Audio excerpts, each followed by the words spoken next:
여러분, 최근 미국 펜타곤 내부에서 충격적인 일이 벌어졌습니다. 군수 내부가 모인 자리에서 영상 하나가 재생됐는데요. 화면 속 미사일이 지면을 뚫고 들어가는 순간 회의실 전체가 얼어붙었다고 합니다. 관통 깊이 지하 100m, 미국이 수십 년간 개발한 최신 벙커 버스터도 60m가 한계입니다. 그런데 눈앞에서 그 기록이 박살나버린 겁니다. 이게 대체 어느 나라 무기입니까? 정적을 깨고 누군가 물었습니다. 돌아온 대답은 단 네 글자였습니다. 대한민국. 이 순간 미국이 받은 충격보다 더 큰 문제가 터졌습니다. 덴마크가 이 시스템 도입을 검토하고 있다는 첩보가 올라온 겁니다. 왜 하필 덴마크일까요? 지금 트럼프가 그린란드 내놓으라며 덴마크 숨통을 조이고 있거든요. 100조 원을 들이밀어도 꿈쩍 않던 덴마크가 미국 대신 한국 손을 잡아버린 겁니다. 지금 세계 질서가 조용히 그러나 완전히 뒤집히고 있습니다. 오늘의 주인공은 덴마크 국방부에서 28년간 근무한 막스 크론입니다.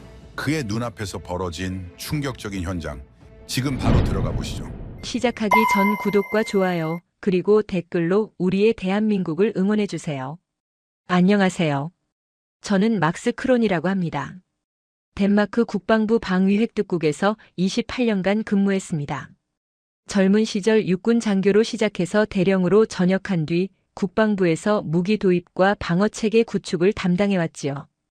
28년이면 짧지 않은 세월입니다. 그동안 별의별 일을 다 겪었다고 생각했어요. 냉전시대 소련의 위협도 버텨냈고 나토 확장 과정에서 벌어진 수많은 갈등도 지켜봤습니다. 이 정도면 어지간한 일에는 놀라지 않을 거라 자부했던 거예요. 그런데 제가 틀렸더군요. 그날 아침 출근길은 평소와 다를 게 없었습니다. 코펜하겐의 겨울은 해가 늦게 뜨는데 어둑한 새벽 공기를 가르며 국방부 청사로 향했지요. 그런데 사무실에 도착하니 분위기가 심상치 않았습니다. 복도에서 마주친 동료들 표정이 하나같이 굳어 있었어요. 무슨 일인가 싶어 자리에 앉자마자 내부 메시지를 확인했습니다. 장관실에서 긴급 소집 명령이 내려와 있더군요. 회의실에 들어서는 순간 공기가 무거웠습니다. 국방장관을 비롯해 주요 간부들이 전부 모여 있었는데 누구 하나 입을 여는 사람이 없었어요. 대형 스크린에는 뉴스 화면이 떠 있었습니다. 미국 대통령의 발언이었습니다. 그린란드를 사겠다는 내용이었지요. 물론 처음 듣는 얘기는 아니었습니다.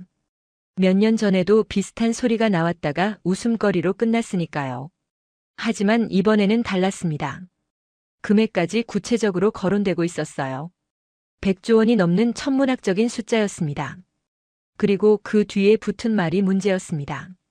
방위비를 대폭 올리지 않으면 나토 방어 공약을 재검토하겠다는 압박이었지요.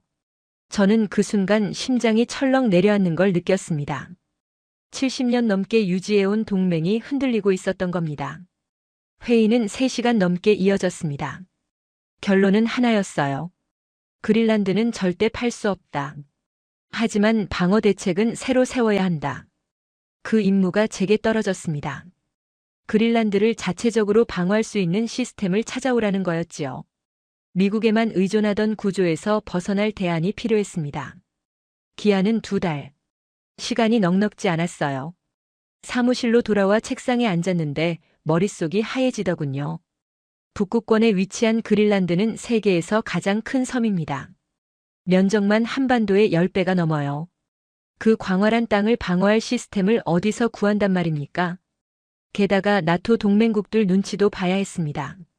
미국과 갈등을 빚고 있다는 게 알려지면 상황이 더 복잡해질 테니까요. 조용히 하지만 빠르게 움직여야 했습니다. 저는 실무진에게 전 세계 방산 시장 현황을 정리해달라고 지시했습니다. 가격, 성능, 납기일, 정치적 리스크까지 전부 포함해서요. 며칠 뒤 보고서가 올라왔습니다. 미국, 독일, 프랑스, 영국, 이스라엘까지 주요 방산 강국들이 쭉 나열되어 있었지요. 그런데 마지막 장에 낯선 이름이 하나 있었습니다. 대한민국. 저는 솔직히 고개를 갸웃거렸습니다. 한국이라면 반도체나 자동차, 드라마 정도가 떠오르는 나라 아닙니까? 무기를 만드는 나라라는 인식이 없었어요. 그래서 대수롭지 않게 넘기려 했습니다. 그런데 수출 실적 숫자가 눈에 밟히더군요. 폴란드에 20조 원어치를 팔았다고 되어 있었습니다. 중동에도 수조 원 규모 계약이 줄줄이 이어지고 있었고요. 이게 대체 무슨 일인가 싶었습니다. 제가 몰랐던 사이에 세상이 바뀌고 있었던 겁니다. 저는 그날 밤 퇴근도 못하고 사무실에 남았습니다. 보고서에 적힌 한국의 수출 실적이 자꾸만 머릿속을 맴돌았거든요. 폴란드의 20조 원. 이건 단순한 숫자가 아니었습니다. 폴란드는 나토 회원국이에요. 유럽의 핵심 동맹국이 아시아 국가에서 무기를 대량으로 사들였다는 뜻입니다. 제가 알던 세계 질서로는 설명이 안 되는 일이었지요. 솔직히 말씀드리면 저는 한국에 대해 아는 게 거의 없었습니다. 삼성 휴대폰을 쓰고 있었고 아이들이 한국 드라마를 좋아한다는 정도. 그게 전부였어요. 무기를 만드는 나라라고는 한 번도 생각해 본 적이 없었습니다. 그래서 처음에는 반신반의했습니다. 폴란드가 무슨 사정이 있어서 급하게 산 거 아닌가, 일시적인 현상 아닌가 싶었지요. 그런데 자료를 더 파고들수록 이상한 점이 한두 가지가 아니었습니다. 폴란드만 산 게 아니었거든요. 중동의 아랍에미리트가 4조 원 넘는 계약을 맺었고 루마니아도 줄을 섰더군요. 노르웨이, 핀란드, 에스토니아까지. 유럽 지도를 펼쳐놓고 보니 한국산 무기가 들어간 나라들이 점점이 박혀 있었습니다. 이건 우연이 아니었습니다. 뭔가 이유가 있었던 겁니다. 저는 실무진을 불러 한국 방산에 대해 더 자세히 조사해달라고 지시했습니다. 주력 무기가 뭔지, 성능은 어떤지, 왜 갑자기 이렇게 수출이 늘었는지 알고 싶었어요. 며칠 뒤 두툼한 파일이 책상 위에 올라왔습니다. 표지에는 한국 방위산업 분석이라고 적혀 있었지요. 첫 장을 넘기는 순간 눈이 휘둥그레졌습니다. 전차, 자주포, 전투기, 잠수함, 미사일, 방공 시스템. 없는 게 없었어요. 바늘부터 대포까지 전부 만드는 나라였습니다. 세계에서 이 정도 풀라인업을 갖춘 나라가 몇이나 되겠습니까? 그리고 그 무기들의 성능 수치를 보고 저는 한참 동안 말을 잃었습니다. K9이라고 불리는 자주포가 있었는데 사거리가 세계 최장 수준이었어요. 분당 발사 속도도 경쟁 제품을 압도했지요. 독일제, 미국제와 비교표가 나란히 붙어 있었는데 숫자만 봐도 한국이 앞서 있었습니다. 전차도 마찬가지였습니다. K2라는 전차는 험지 주행 능력과 화력이 독일 레오파드에 뒤지지 않았어요. 오히려 일부 항목에서는 능가하는 수치를 보여주고 있었지요. 저는 고개를 절레절레 저었습니다. 이게 어떻게 가능한 건지 이해가 안 됐거든요. 유럽은 수백 년 동안 전쟁을 치르며 무기 기술을 발전시켜왔습니다. 미국은 천문학적인 국방비를 쏟아부으며 세계 최강의 군사력을 유지해왔고요. 그런데 한국이 언제 이 대열에 끼어든 겁니까? 저는 한국의 현대사를 찾아봤습니다. 그리고 알게 됐지요. 이 나라가 70년 전에 전쟁으로 폐허가 됐었다는 사실을요. 한국 전쟁 당시 사진들을 봤습니다. 잿더미가 된 도시, 굶주린 사람들, 무너진 건물 잔해 위에 선 아이들. 세계 최빈국 중 하나였다고 기록되어 있었어요.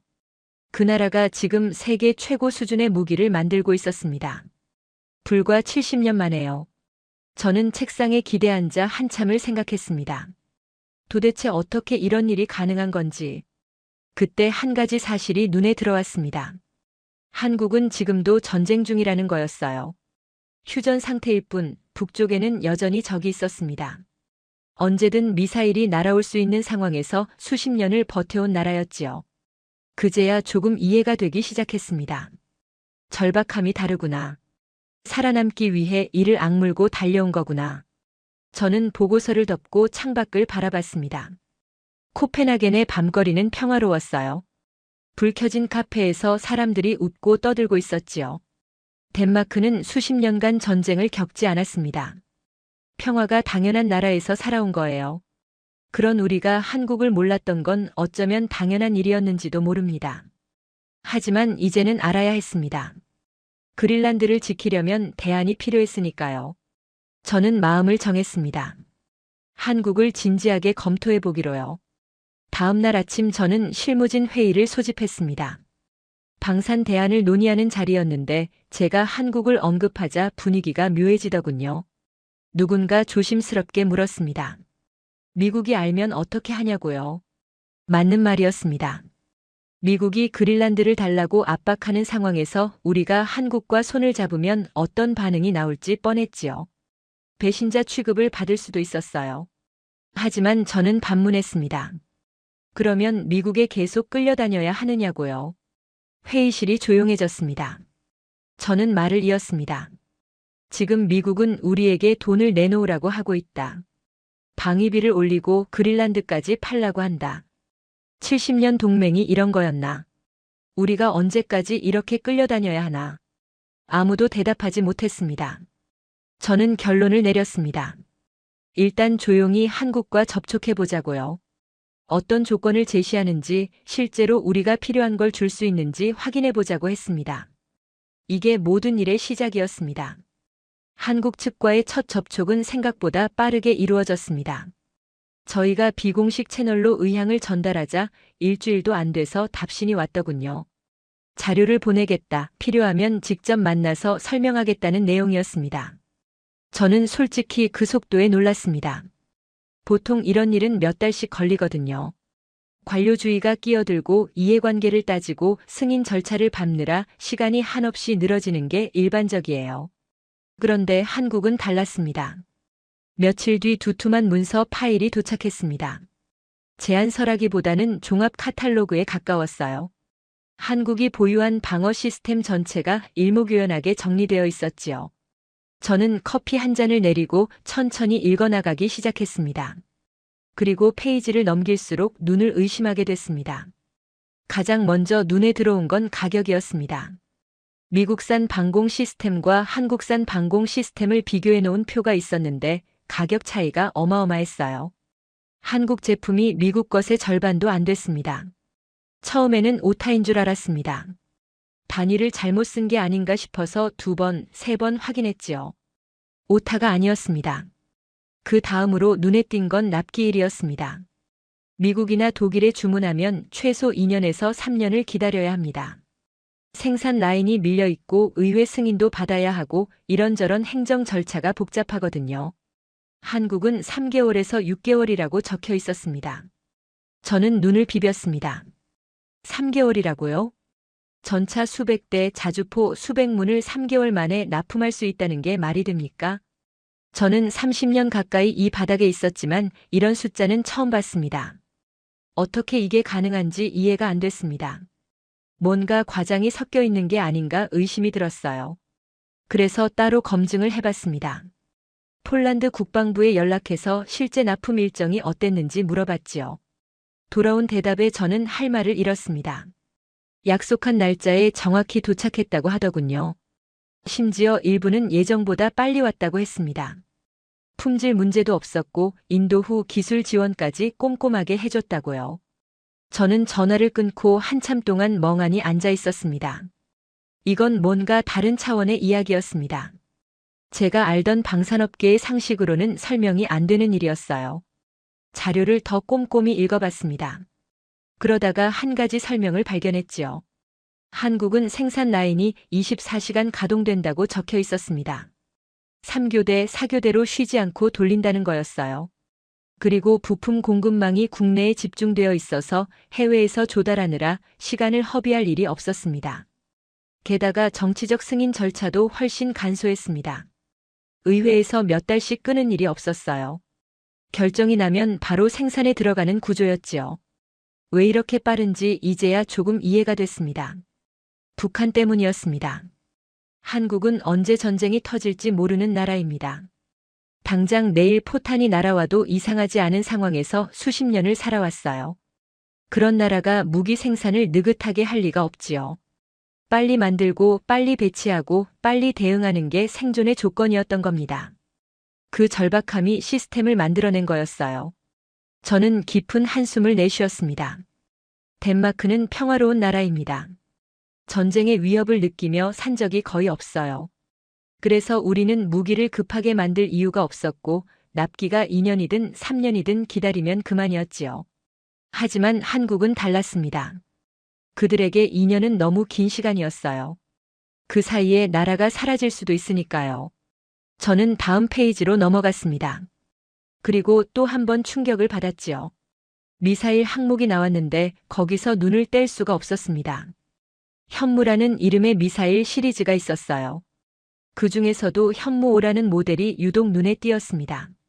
탄두 무게가 8톤이라고 적혀 있었지요. 8톤이면 일반적인 미사일 탄두의 8배에 달하는 무게입니다. 저는 이게 오타가 아닌지 또 확인해야 했어요. 오타가 아니었습니다. 그리고 그 아래 적힌 관통 깊이를 보고 저는 의자에서 벌떡 일어났습니다. 지하 100m 이상. 미국이 자랑하는 최신 벙커버스터가 60m 정도를 뚫습니다. 그게 세계 최고 수준이에요. 그런데 한국 미사일이 100m를 넘긴다고요? 저는 눈앞이 아득해지는 걸 느꼈습니다. 이건 단순히 무기 장사를 잘하는 수준이 아니었습니다. 기술력 자체가 미국을 앞서고 있다는 뜻이었지요. 저는 창밖을 바라봤습니다. 코펜하겐의 평화로운 하늘 아래서 저 멀리 지구 반대편에서 벌어진 일들을 곱씹어 봤습니다. 70년 전 폐허였던 나라가 지금 세계 최강 대국의 기술을 넘어서고 있었습니다. 이게 가능한 일인가 싶으면서도 눈앞에 숫자가 있었습니다. 숫자는 거짓말을 하지 않지요. 저는 그 순간 결심했습니다.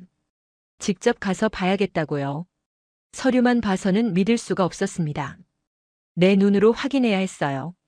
저는 바로 한국 측에 연락을 넣었습니다. 방문이 가능하겠느냐고요. 한국 측의 답변은 예상보다 빨랐습니다. 언제든 오시라 모든 것을 보여드리겠다는 내용이었지요. 저는 일정을 잡고 비밀리에 출국 준비를 했습니다. 미국 측에 알려지면 복잡해질 게 뻔했으니까요.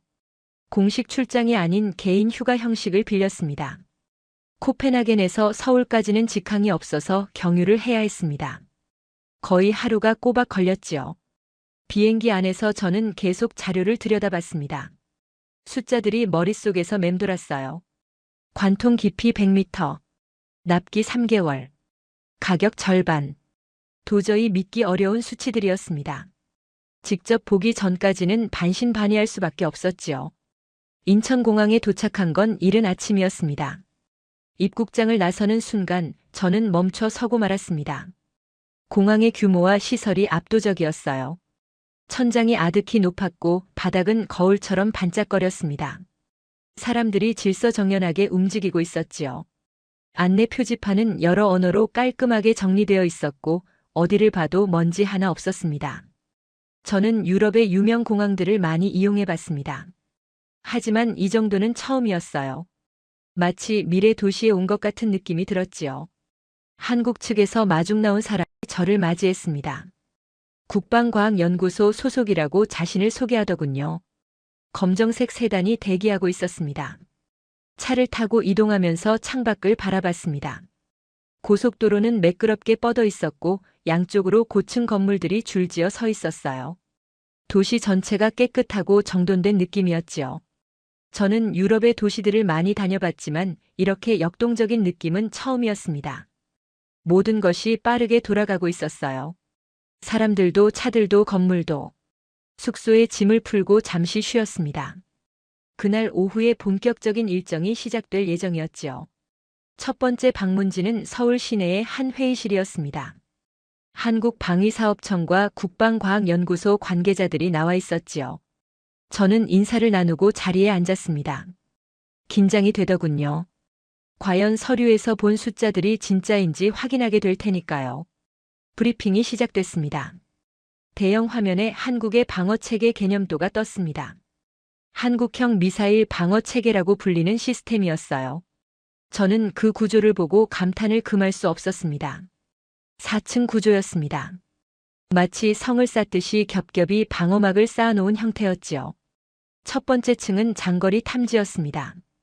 800km 밖에서부터 적의 미사일을 포착한다고 했어요. 레이더가 24시간 돌아가면서 하늘 전체를 감시하는 거였지요. 두 번째 층은 중거리 요격이었습니다. 70km 상공에서 날아오는 미사일을 격추시키는 시스템이었어요. 요격 성공률이 거의 100%에 가깝다고 했습니다. 저는 귀를 의심했습니다. 100%라고요? 담당자가 설명을 덧붙였습니다. 하나의 목표물에 두 발을 동시에 쏜다고 하더군요.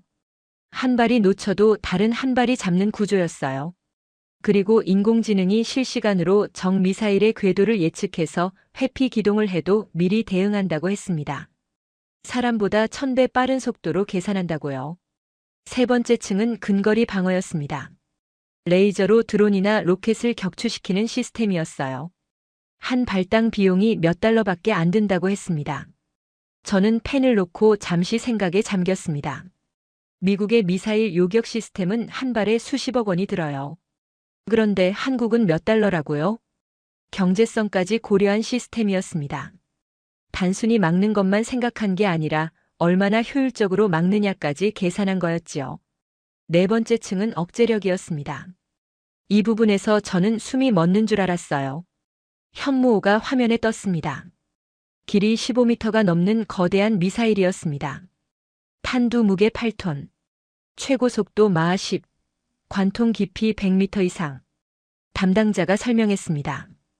이 미사일의 목적은 요격이 아니라 억제라고요. 적이 공격을 계획하는 순간 우리도 보복할 수 있다는 걸 보여주는 거라고 했습니다. 적 지휘부가 지하 100m 벙커에 숨어 있어도 찾아내서 제거할 수 있다는 걸 알면 함부로 도발하지 못한다는 논리였지요. 저는 등골이 서늘해지는 걸 느꼈습니다.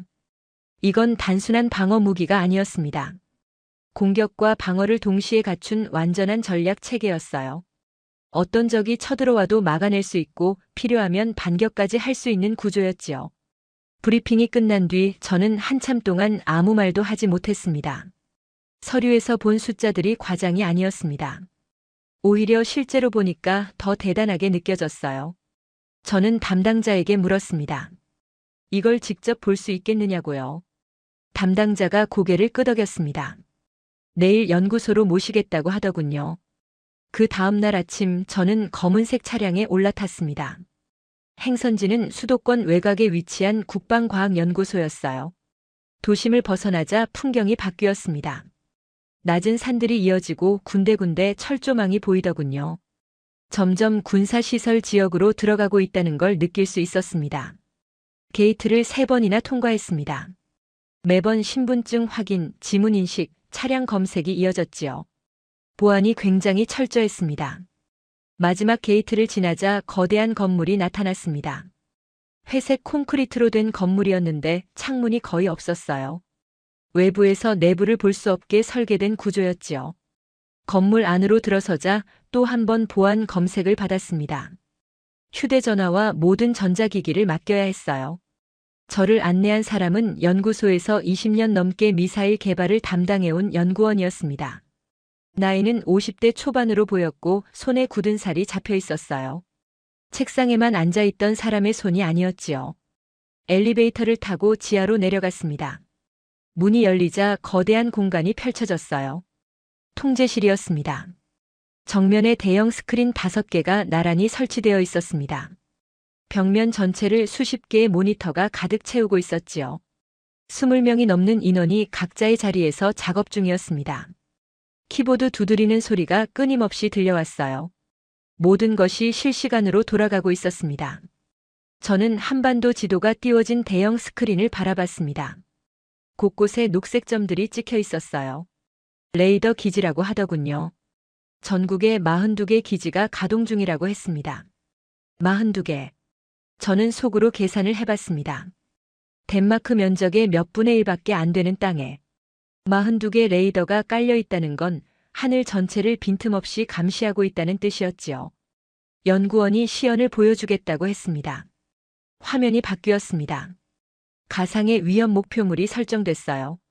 북쪽 어딘가에서 미사일이 발사되는 상황이었지요. 경보음이 울렸습니다. 화면에 붉은 글자가 떴어요. 위협 감지. 탐지 거리 847km. 저는 눈을 크게 떴습니다. 847km면 서울에서 북한 전역을 넘어 중국 일부까지 볼 수 있는 거리예요. 붉은 점이 화면에서 움직이기 시작했습니다. 남쪽을 향해 날아오고 있었지요. 동시에 파란색 선이 그려졌습니다. 요격 미사일의 예상 궤도였어요. 발사 준비 완료. 예상 요격고도 71km. 연구원이 버튼을 눌렀습니다. 화면 속에서 파란 점이 솟구쳤습니다. 요격 미사일이 발사된 거였지요. 붉은 점과 파란 점이 빠르게 가까워졌습니다. 그리고 두 점이 만나는 순간 화면이 하얗게 빛났습니다. 요격 성공. 고도 71.8km. 시뮬레이션인 걸 알면서도 심장이 두근거렸습니다. 저는 손에 땀이 차 있더군요. 연구원이 말했습니다. 이건 시뮬레이션이지만 실제 데이터를 기반으로 한 거라고요. 북한이 미사일을 쏠 때마다 이 시스템이 실시간으로 작동하고 모든 데이터가 기록된다고 했습니다. 저는 질문했습니다. 실제 요격을 한 적이 있느냐고요. 연구원이 고개를 저었습니다. 실제로 쏘지는 않았다고요. 하지만 발사 14초 만에 탐지하고 28초 만에 궤도를 계산하고 45초 만에 요격 준비를 완료한다고 했습니다. 45초. 저는 그 숫자를 곱씹어 봤습니다. 미국의 방어 시스템은 탐지부터 요격 준비까지 90초 정도 걸립니다. 한국은 그 절반이었어요. 왜 이렇게 빠르냐고 물었습니다. 연구원이 담담하게 대답했습니다. 매일 훈련하기 때문이라고요. 북한이 1년에 수십 발씩 미사일을 쏘는데 그때마다 실전처럼 대응한다고 했습니다. 10년이면 수백 번을 훈련하는 셈이었지요. 저는 입을 다물었습니다. 미국은 실전 경험이 적습니다. 테스트는 많이 하지만 실제 위협 상황에서 대응해 본 적은 드물지요. 하지만 한국은 달랐습니다. 매일이 실전이었어요.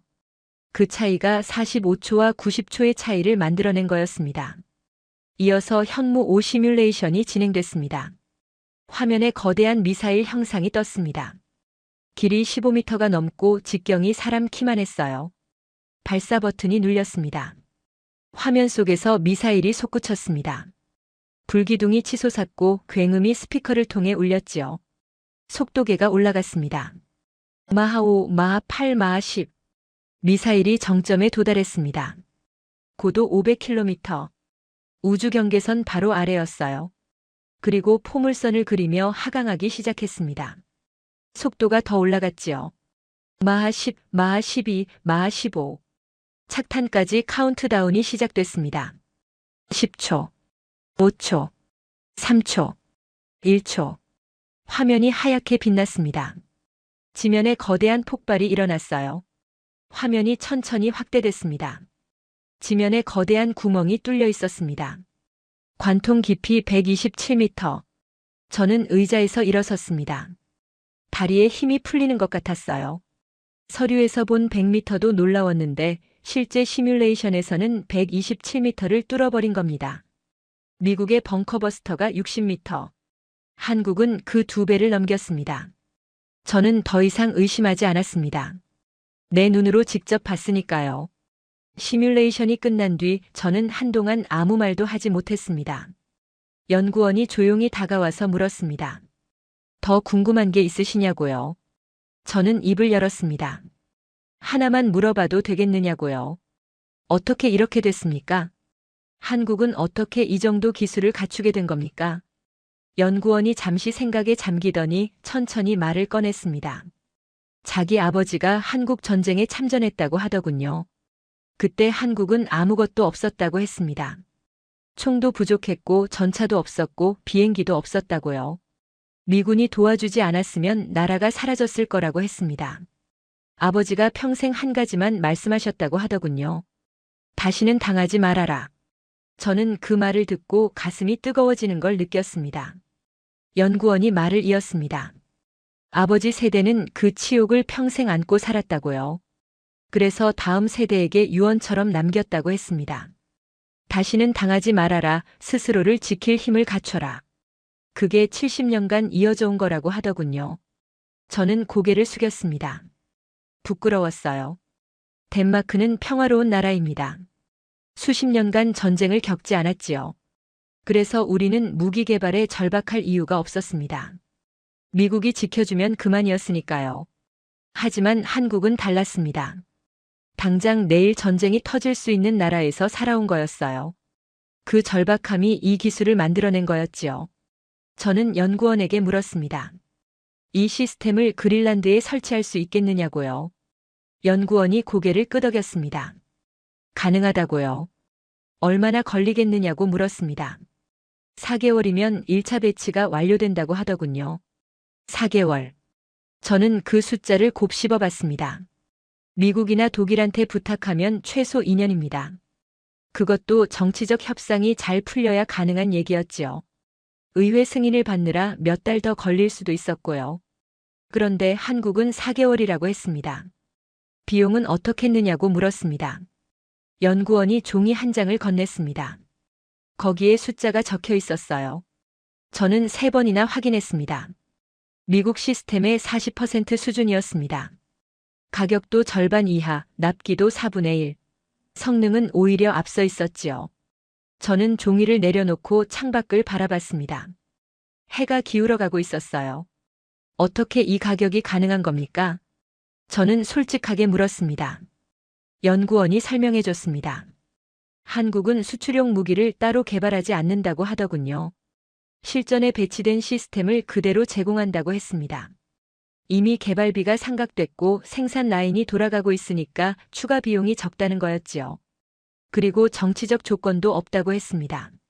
저는 그 말에 귀가 쫑긋해졌습니다. 미국에서 무기를 사면 온갖 조건이 따라붙습니다. 외교적 양보를 요구하고 다른 협상에서 불리한 카드로 쓰이기도 하지요. 무기가 아니라 정치적 레버리지를 사는 느낌이 들 때가 많았어요. 하지만 한국은 다르다고 했습니다. 계약은 계약, 비즈니스는 비즈니스라고요. 돈을 내면 물건을 준다. 그게 전부라고 했습니다. 저는 한참 동안 생각에 잠겼습니다.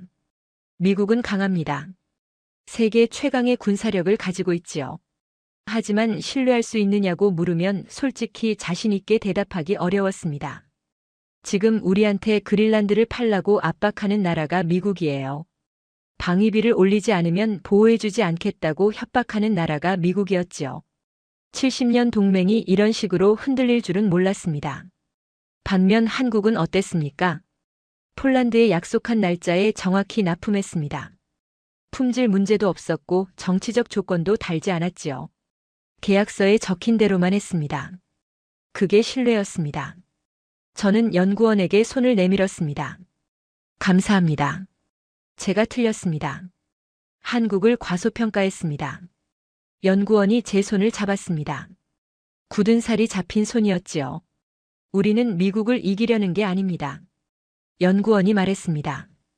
그냥 생존하려는 겁니다. 그리고 이제는 다른 나라도 도울 수 있게 됐습니다. 저는 그 말을 듣고 목이 메었습니다.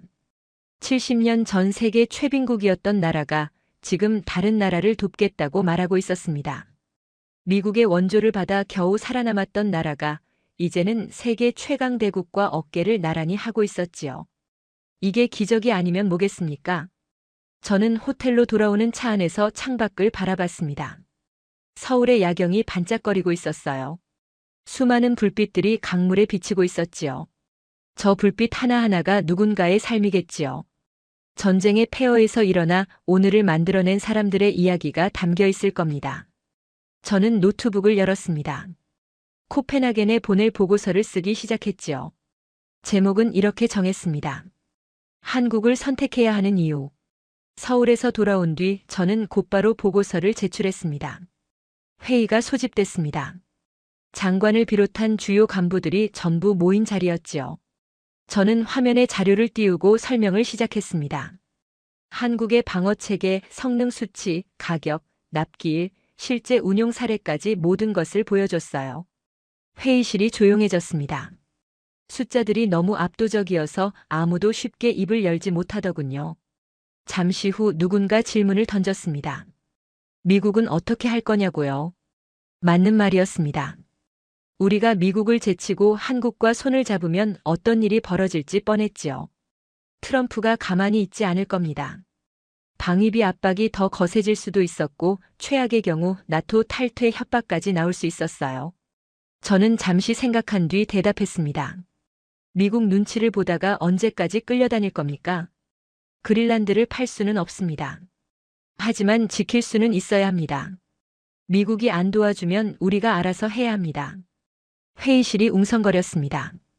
장관이 손을 들어 조용히 시켰습니다. 그리고 저를 바라보며 확신하냐 물었지요. 저는 고개를 끄덕였습니다. 직접 봤습니다. 시뮬레이션도 받고 시설도 받고 사람들도 만났습니다.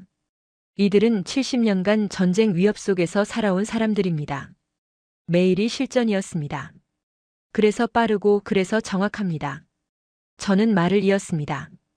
가격은 미국의 절반도 안 됩니다. 납기는 4개월입니다. 성능은 오히려 앞섭니다. 그리고 가장 중요한 건 정치적 조건을 달지 않습니다.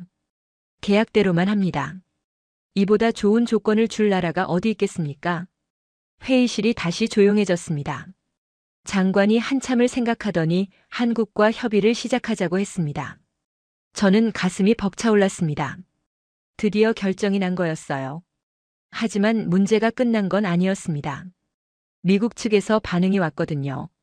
며칠 뒤 미국 대사관에서 연락이 왔습니다. 비공식 면담을 요청한다는 내용이었지요. 저는 대사관으로 갔습니다. 미국 측 담당자가 저를 기다리고 있었어요. 분위기가 좋지 않았습니다. 담당자의 표정이 굳어 있었지요. 한국과 접촉한다는 얘기를 들었다고 하더군요. 사실이냐고 물었습니다. 저는 부정하지 않았습니다. 그렇다고 대답했지요. 담당자의 얼굴이 붉어졌습니다. 배신이 아니냐고 했어요. 나토 동맹국이 미국을 버리고 아시아 국가와 손을 잡는 거냐고요. 저는 담담하게 대답했습니다. 배신이 아닙니다. 자구책입니다. 미국이 그린란드를 팔라고 압박하고 방위비를 올리라고 협박하고 있지 않습니까? 우리는 그린란드를 팔 수 없습니다. 하지만 지켜야 합니다. 미국이 안 도와주면 다른 곳에서 찾아야 합니다. 담당자가 말문이 막힌 듯 했습니다. 저는 말을 이었습니다. 솔직히 말씀드리겠습니다. 미국 무기는 좋습니다. 하지만 너무 비쌉니다. 납기도 너무 깁니다. 그리고 무엇보다 정치적 조건이 너무 많습니다. 무기를 사는 게 아니라 정치적 종속을 사는 느낌입니다. 담당자가 아무 말도 하지 못했습니다. 저는 자리에서 일어나며 말했습니다. 한국은 다릅니다. 가격도 합리적이고 납기도 빠르고 조건도 없습니다. 계약대로만 합니다. 신뢰할 수 있습니다. 우리는 신뢰할 수 있는 파트너가 필요합니다. 그렇게 말하고 대사관을 나왔습니다. 가슴이 두근거렸어요.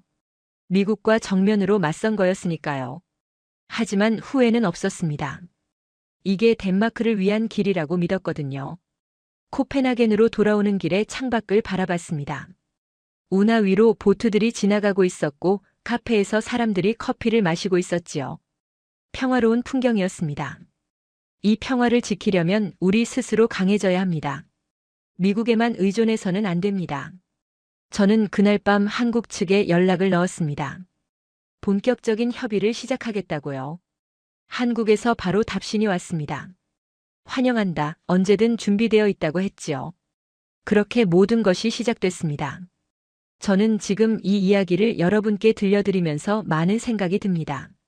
제가 처음 한국이라는 이름을 보고서에서 발견했을 때 솔직히 대수롭지 않게 생각했습니다. 삼성이나 현대 정도가 떠오르는 나라였지 무기를 만드는 나라라고는 생각해 본 적이 없었거든요. 그런데 지금은 어떻습니까? 전 세계 주문서가 한국으로 몰리고 있습니다. 폴란드, 루마니아, 노르웨이, 사우디, 아랍에미리트, 인도, 호주까지. 지도 위에 점을 찍어보면 한국산 무기가 들어간 나라들이 대륙을 가로지르고 있어요. 올해 한국의 방산 수출은 30조 원을 넘어섰습니다. 세계 5위 수준이지요. 5년 전만 해도 상상할 수 없던 일이었습니다. 그리고 지금 이 순간에도 새로운 계약이 체결되고 있습니다. 유럽 곳곳에서, 중동에서, 아시아에서 한국으로 향하는 주문서가 끊이지 않고 있지요. 왜 이렇게 됐을까요? 저는 그 이유를 이제 알 것 같습니다. 첫째는 성능입니다. 한국 무기는 세계 최고 수준이에요. 현무 미사일은 미국 것보다 더 깊이 뚫습니다. 자주포는 세계에서 가장 멀리 쏩니다. 전차는 독일 것과 어깨를 나란히 하지요. 둘째는 가격입니다. 미국이나 유럽 무기의 절반 수준이에요. 같은 예산으로 2배를 살 수 있다는 뜻입니다. 셋째는 납기입니다. 미국이 2년 걸릴 때 한국은 3개월이면 됩니다. 급할 때 기다릴 필요가 없어요. 하지만 가장 중요한 건 네 번째입니다. 신뢰입니다. 한국은 약속을 지킵니다. 납기를 어긴 적이 거의 없어요. 계약서에 적힌 대로 정확히 이행합니다. 정치적 조건을 달지 않습니다. 돈을 내면 물건을 줍니다. 그게 전부예요. 지금 세계는 혼란스럽습니다. 트럼프가 판을 흔들어 놓았지요. 나토 방위비를 올리라고 압박하고 동맹국들에게 돈을 더 내라고 협박합니다. 어제의 친구가 오늘의 적이 될 수 있는 시대가 됐어요. 이런 시대에 사람들이 원하는 건 뭘까요? 믿을 수 있는 파트너입니다. 약속을 지키는 나라, 뒤통수를 치지 않는 나라, 계약대로 이행하는 나라. 한국이 바로 그런 나라였습니다. 저는 서울에서 만난 연구원의 말이 계속 머릿속에 맴돕니다.